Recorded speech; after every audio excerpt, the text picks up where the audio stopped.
नमः। देवराज्य सेव्यमान पावनाग्रिपङ्कजं ज्ञानयज्ञ सूत्रबिन्दुशेखरं कृपाकरं नारदादियोगी वृन्दवन्दितं दिगम्बरं काशिकापुरादिनाथ कालभैरवं भजे अवन्तिकापुरादिनाथ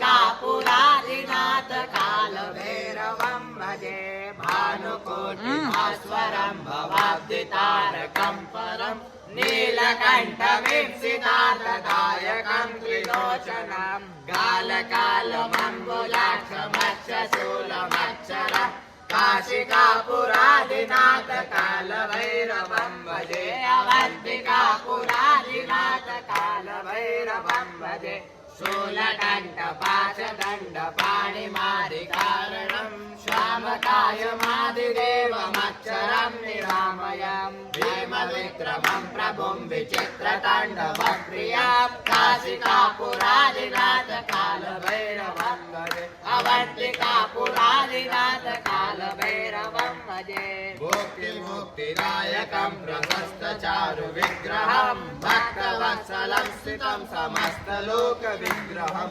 विमलन्मनोजयेलकङ्किणीलसत्कटिं काशिकापुरादिनाथ कालभैरवं भजे अवन्तिकापुरादिनाथ कालभैरवं भजे धर्मसेतुपालकं स्वधर्ममार्गनाशकं कर्मपाशमोचकं सुशर्मदायकं विभुं स्वर्णवर्णशेषलं सुशोभिताङ्गमण्डलं काशिकापुरादिनाथ कालभैरवं भजे अवन्तिकापुरादिनाथ कालभैरवं भजे रत्नपादुका प्रभाभिरामपादयुग्मकं नित्यदैवतदेयमिष्टदैवतं निरामयं